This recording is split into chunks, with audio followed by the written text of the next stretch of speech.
I'm back with another Flashback Friday, and this week I'll be continuing my look at the 12-inch line of Star Wars action figures from Kenner from the very late 90s. This line is notable, of course, because it tied in with the re-release of the Star Wars films, the so-called special edition release that was re-released on cinemas in the very late 90s, and some of these figures from Kenner in both scales, both the 3 3/4 scale and this 12-inch line, focused very much on some of the tweaks and changes that we saw in the special editions as they were released back in the 90s.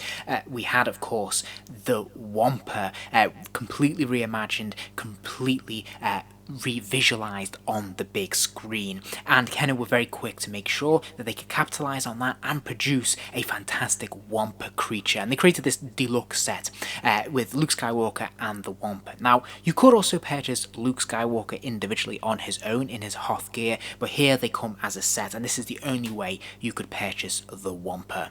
And wow, this is a bit of a beast. So without further ado, let's take a look at the packaging. As we can see, it is this very deluxe, oversized packaging. We're used to that very slim, narrow packaging for the single carded releases. Here, of course, they are in this big, fantastic chunky box, which is a good 2 or 3 times the width that we're used to seeing for this line. It is mostly window display. Where there isn't window display, we can see the traditional star field that we know from this line, which is very colourful and quite fun and nicely done. We can see the Star Wars logo at the bottom there, but crucially, this is all about selling these figures and these characters through that fantastic display. Behind the figures, we actually have this wonderful diorama scene of the snow cavern or the snow cave where we see the Wampa. So this is very attractive all in all. This looks great on display. It looks fantastic now, all these years later, just as good as it did on the toy shelves when it was first released.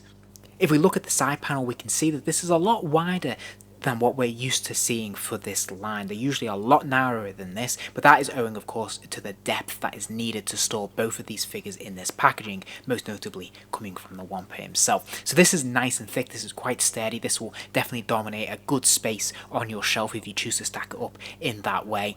They've adopted a consistent approach to this line, so we have a photo stock image of the character on each side, and I really like this, that we have Luke Skywalker on one side and the Wampa creature on the other. So you can choose which way you want to display this, but it looks pretty consistent if you stack it next to other figures in the line. On the reverse of the packaging, we have this wonderful image which is lifted directly from the film The Empire Strikes Back of the Wampa in the cave. I think this is wonderful artistic design. This looks really brilliant. I love that it takes up the full packaging here. We have the Wampa, of course, front and center, which looks brilliant, and we have this little bit of text, just enough to make this interesting and give us a little bit of information about the character, but not enough to dominate this wonderful image. And I think this is really displayable. I think it's really fun, and I think it's just great presentation. Okay, so let's start us off with the Luke Skywalker in Hoth gear. First of all, I think the overall presentation, the costuming, looks pretty accurate, although it does have a certain charm in terms of its simplistic approach to the tailoring, because obviously this costume looks quite puffy, it looks quite padded, and as a result, it is slightly out of proportion. In terms of the head sculpt, I'm pretty sure, although I'm not 100% certain, that this is a reissue of the Luke they'd used already previously for A New Hope and various other different outfits. So I may be wrong on that, and you can always let me know in the comments if I am, but this looks to be a reissue of that sculpt. Now, I think that's a perfectly good sculpt. It's not the sharpest likeness in the world, but it's definitely recognisable as Mark Hamill, and I think it's a pretty decent likeness all in all, and I think it works here. Now, despite my criticism of the costume being a little bit too padded, a little bit too layered here, so that it looks a little bit out of proportion, I do think they've done a tremendous job of actually being quite faithful to what we see on screen. They've actually got a lot of the detail here, which is surprising. We can see the insignia at the top of his costume, we can see the crisscross pattern on his arms. I like that there's actually different textures to this costume. He has obviously that cotton torso piece, which is quite nice, again, quite thick and padded, which is quite nice to the touch. But then also he has a different material, a harder cotton for his sleeves, and then a more padded sort of felt material around the cuffs. So I think this looks really quite nice actually, and has a lot of different textures, and as I said, is quite screen accurate, which is pretty cool for the time. And there's lovely little extra details like the plastic pieces, again adding a different texture to this figure, to this costume, that are sewn in and just gives it a little bit more depth and a bit more visual interest, and I think this works really very nicely. He has that rubber belt slash holster that we've seen on multiple figures, Han Solo being one notable example who utilised this piece before previously, but it works really quite well. It's a rubber piece, it's all one rubber piece, but it straps together in certain key places, and it is an ideal holster for his blaster. And the blaster itself is very nicely sculpted and well painted. Obviously we have two different tones going on there, so again a little bit out of proportion, but it still has tons of detail, which is quite fun for the audience that this was aimed at, and this was tremendous fun to me when I was a kid. I thought this was absolutely fantastic. I loved being able to strap in that blaster into its holster and be able to remove that strap and release it. There was just something really cool about that. He does have rubber boots, which can have a tendency to look a little bit out of proportion, a bit clunky in a lot of figures. I actually think it works quite well for this particular figure because they are snow boots, and again they are nicely painted. There's actually two tones going on here, which gives them a little bit extra detail and makes them a bit more fun. And to be fair, he doesn't have many issues when it comes to standing freely either, so they're quite flat and they do balance quite nicely, which is pretty good. There's no real surprises with the articulation for anyone who's owned any of the other figures in this line. He does have a swivel at the neck there, so he can spin his head right the way around if you want him to. He's got ball joints in the shoulders, so those arms kick up and out.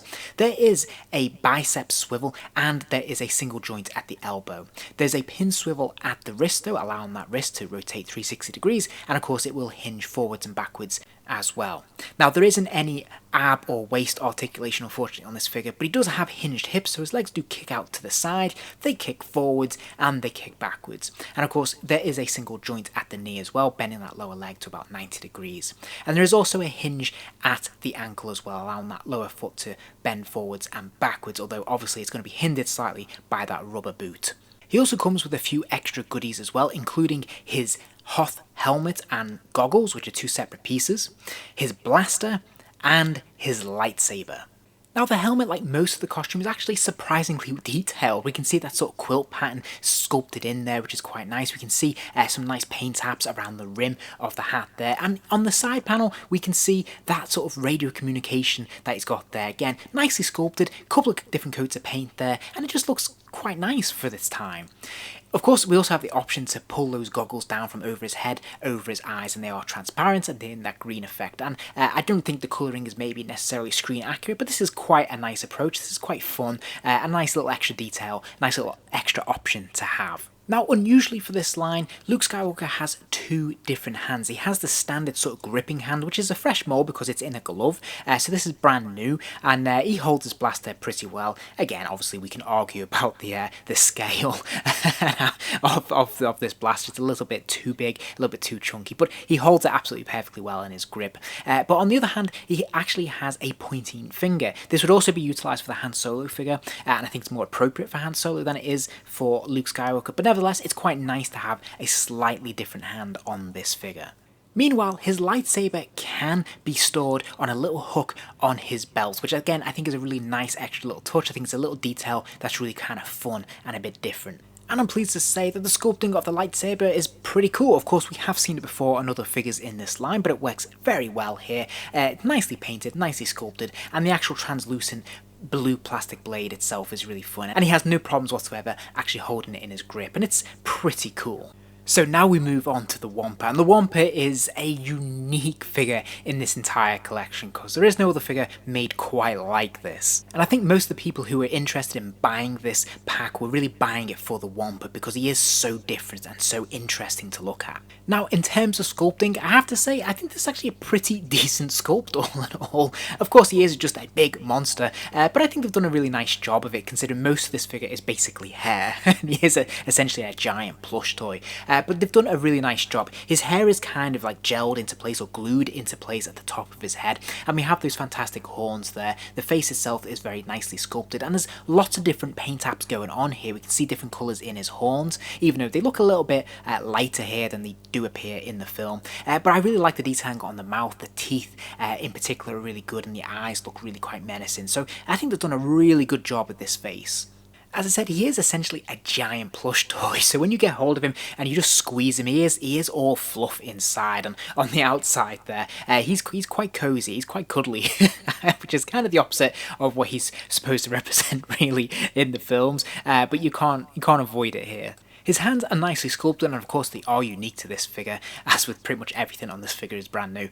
But they've done a nice job again of the sculpt, but also the paint apps, particularly on the back of the hand we can see a lot more texture there, which is great. The nails in particular looks very, very nice. Likewise, we can see the same on the feet as well. And I have to say, overall, I'm surprised at how well this figure has been maintained over all these years, because you might think the figure might have become quite threadbare by this point, but actually he's just as fluffy today as he was when he was first bought all those years ago.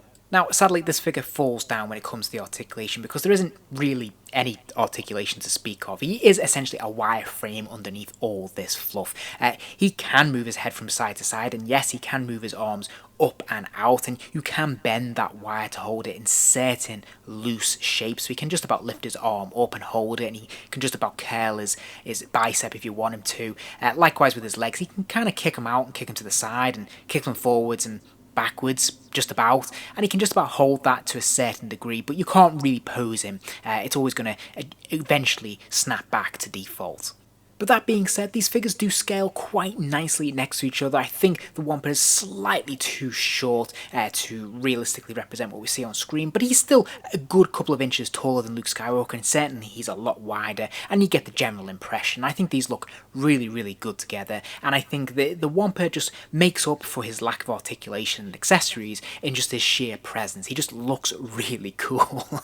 It's only when you get quite close that you realise he is really just a cuddly toy. But all in all, a really lovely set, certainly worthy of its deluxe title, because I really feel you're getting something quite special here. Yes, you're getting your Luke Skywalker in his Hoth gear, but you're essentially getting a brand new, unique figure in the Wampa that has never been produced before or since in this scale, to the best of my knowledge. And I think this is really, really fun, and makes it a really visually interesting creature to have in our collections.